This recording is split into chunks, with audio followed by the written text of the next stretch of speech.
everyone, and welcome to the 19th episode of Point of View, a series of leadership discussions by amazing workplaces. In this series, I'm getting into a discussion with people in leadership positions from various organizations spread across India as well as across borders. The idea is to get into conversation with them, to get them to share their views about the various aspects that make organizations truly amazing. The purpose is to understand what drives leaders to their own workplaces so that we can delve deeper into the corporate philosophy and share with you path breaking ideas. Ideas that come straight from people who have gone ahead and changed their workplace to make them better, more inviting, and extremely thriving for their own people. Our guest on the show today is an HR professional with over 12 years of experience in various fields of HR, like business partner, diversity and inclusion, employee relations, talent acquisition, compensation and benefits, attrition, and retention management. He is a certified diversity and inclusion professional, and in 2018, the World HRD Congress honored him with the Global Top 100 Diversity and Inclusion Leaders Award. Besides, he has won over 30 plus awards in his entire career tenure. Let me present to you Zishan Ramlan, an HR leader and a diversity, equity, and inclusion professional. Zishan has been a consistent top ranker, is passionate about innovation in everything at work, and displays a strong people connect and excellent communication skills that are his key assets. On the personal front, Zishan is passionate about social work. He's an avid blogger and has also published his first book titled The Decalogue Few Months Back. He is also the founder of an NGO that works for underprivileged and less fortunate people in the society. Welcome, Zishan, to our show Point of View. It is really wonderful to have you on our show today, and I'm really looking forward to an enriching conversation with you. Thank you so much, Ekta. Such a pleasure being here, and thank you for such a nice introduction. Thank you, Zishan, for being here today and taking out time, for the show. Thank you so much once again. So, Zishan, starting our conversation, you have a track record of 5 promotions in 8 years at a single organization. You have won over 30 plus awards. You have also been a consistent top ranker. Can you tell us something about the milestones in your career journey? Ekta, looks like you've done a lot of research on my profile. Yeah, it's been an incredible journey. I recall a conversation that I had during my first appraisal discussion with my manager, and she asked me, "Is there a substitute for hard work?" Right, and it was an early stage of my career, so I wanted to make sure I sound politically correct. So I said, "Smart work is the substitute for hard work," and she said, "No, there is no substitute for hard work." And throughout my career, right, and throughout my journey with multiple companies and working on many initiatives, I've realized that there's absolutely no substitute for hard work, commitment, dedication, and carrying out your work with integrity is so important. And if you follow all these steps, success will automatically follow. So that has actually been my mantra. Talking of awards, even today, when I receive an award, I'm as excited as a little boy, because I feel that the awards, trophies, or certificates, these are the only proof of the kind of effort that you've put in into each and every initiative. So when you have a bad day at work, I would suggest you go back and look at all the awards that you've won. It'll make your day brighter, and that'll actually motivate you. So I feel that's actually been a key. And I do keep account of all my awards, because each and every award, no matter how small or big it is, it's really special. Okay, thank you. Zishan, actually, your entire profile talks a lot about diversity and inclusion. Yeah. So that's where your proficiency lies, and you're passionate about the subject of diversity and inclusion. In fact, you're a certified diversity and inclusion professional. And in 2018, like I mentioned in the introduction as well, the World HRD Congress honored you with the Global Top 100 Diversity and Inclusion Leaders Award. What, according to you, makes diversity and inclusion an important aspect of any organization? Yeah, Ekta, honestly, I don't think organizations have an option to ignore diversity and inclusion. Like, in fact, I can't even imagine a CEO or a HR leader come and say that we don't want to practice diversity and inclusion, because D&I is a given in any company, right? At any given point in time, you have a diverse workforce, and then you have to be inclusive, because end of the day, you need to keep your employees engaged and motivated. Now, how inclusive you are depends upon the culture of organization and things like that. But a very important aspect of diversity and inclusion is equity, right? Which is a newly spoken term in the entire D&I world. Now, let me explain the concept of equity through an example.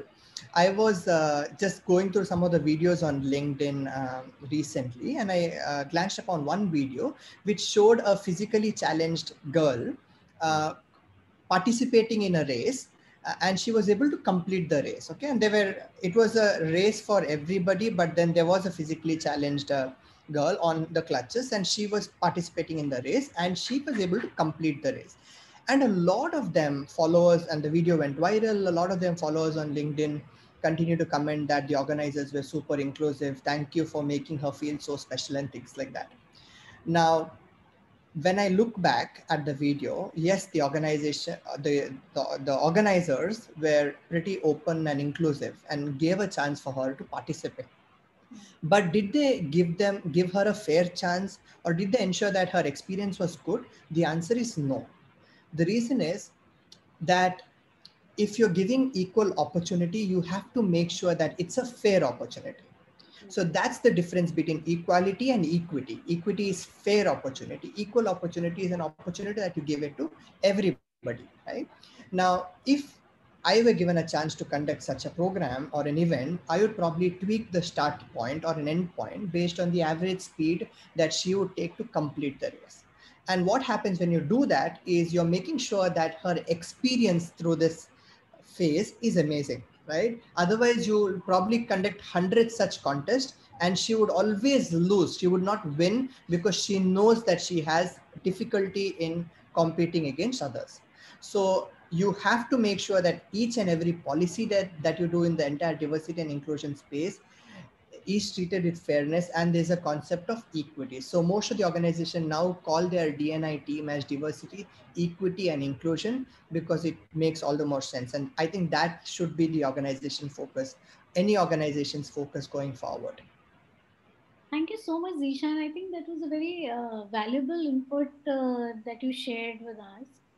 Uh, Definitely, equity, like you mentioned, is very important because the competition has to be fair. The arena where you operate, the playground has to be very fair for all participants equally, Absolutely. right? Otherwise, definitely the outcome, okay, there could be one outcome where even a physically challenged person is competing and winning the race. Yeah. But always it would not be possible because the levels of challenges, which each person faces according to their own physical or emotional or mental status would be different in all cases, right? Thank you so much, Zishan. That was really wonderful. So, tell me, Zishan, as a global diversity leader, what are the various aspects of D&I that you feel need to be addressed in Indian organizations? You've already spoken about equity. So, what are the other different aspects that you feel, because you have a vast experience in diversity and inclusion? I'm sure you're the best person to talk about it. So, Ekta, first thing first, I think one of the most important things that you need to keep in mind is you need to ensure that diversity and inclusion is right for sight. Sometimes we tend to focus on what our global counterparts are doing, and then it really becomes difficult to continue and ensure that you follow the right D&I practices. For instance, in the US right now, the overall focus is on racial equity, the Black Lives Matter campaign, etc. But is it relevant in India? I don't think so. Like for India, underrepresented minorities would mean persons with disability, the LGBT population, the veteran community, and again the generation diversity that we speak of. Like if you talk of Israel as a country, the focus or underrepresented minorities could be the Arab population. Whereas if you go in Canada and see, the underrepresented minorities could be the Aboriginal Canadians, right? So it's important for us to make sure we implement and execute certain things which is right for sight. In India, there's a lot of issues when it comes to the LGBT population. Mindset is one which really needs to be tackled. Do we have accessible infrastructure for persons with disabilities? Like you can like hire n number of persons with disabilities at work, but do you have accessible infrastructures? Are your leaders and employees sensitized on handling persons with disabilities? Do you put your employees through a bias free training and things like that is really important. So I think the two important focus area for me from a diversity, equity and inclusion standpoint in India would be persons with disabilities and the entire LGBTQ population. Okay, thank you, Zishan. I think that's a very important factor. In fact, the two communities that you have mentioned, like the disabled community and the LGBTQ plus community, definitely uh, that's a area where actually we need to focus on. People talk about women equality, women diversity, and they're open to hiring women to a certain extent. Yeah, but we definitely need to focus on the other aspects of diversity as well.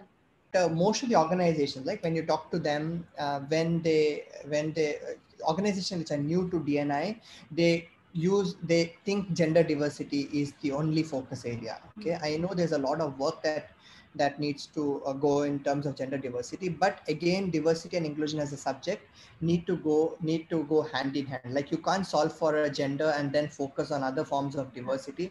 You need to make sure everything happens simultaneously to see best results. Absolutely. So it's like you cannot focus on one part of your health and say, "Ki, okay, the rest we'll manage once I take care of that one part," right? Yeah, It's like exactly. yeah. So diversity and inclusion policy is like that itself. And it's like your polio drops, like you like slowly give in and see the results after some time. You have to be really patient to even see the results and things like that. Definitely. Thank you so much, Zishan. So, Zishan, you are passionate about social work. Yeah, that's something which you love doing on a personal front. So, tell us something about your social initiatives. Also, do you feel that if employees get an opportunity to work on social causes, can they stay engaged at work? And if so, how and why? Yeah, so I'm super passionate about social work, Ekta. I started my entire journey with social work about 10 years back when I was playing the role of a HRBP at Infosys, Mangalore. So we got an opportunity to help the underprivileged. So we collected some funds and sponsored 15 water purification kits in the rural Mangalore belt. Now, what happened in that journey that I was part of is I met a lot of people and who needed help. And I realized that in my position as a HR or the kind of connect that I had externally, I could really make a difference to a large set of people. So that led me and motivated me to start my own foundation in 2013. Today, we have a foundation called the Ramlan Foundation. We work for the underprivileged and less fortunate people in the society. It's been 8 years now. We've touched upon 10,000 plus lives, carried out 78 plus initiatives for the underprivileged, and I'm so proud on the kind of initiatives that we've done. We've helped a mom and a child reunite. Mom had to give her child to somebody else because she couldn't afford the medical treatment. We helped somebody who was about to commit suicide, and she now lives peacefully in an orphanage. So it's been an incredible journey, the kind of impact that you get to make, right? That's about the foundation. Now, do employees really feel engaged to work for organizations that care for the society? Absolutely, yes. And the reason being that I've seen in a number of situations, like people who have been part of my core team and part of the core CSR teams within organization, they are more loyal to the organization because they know that the organization participates in multiple forums, multiple volunteering activities and things like that. Should that be a motto for organization to make sure that we do CSR based on engagement? No, our focus should be really only helping the community, and that will automatically lead to an engaged workforce. So absolutely, like employees do prefer to work for organization that genuinely cares for the underprivileged. Thank you so much, Zishan. That was a wonderful insight that you gave to us, and it was a wonderful discussion with you today. Thank you once again for being on the Point of View platform. Thank you so much. Pleasure, Ekta. Such a great conversation, and I love the work Amazing Workplaces is doing in this entire space. I just wish you all the best, and I hope all your objectives do come true. Thank you so much, Zishan. Thank you so much. Subscribe to our channel for latest updates on leadership interviews, webinars and educative videos related to human resources, learning and development, culture, employee engagement, and many more.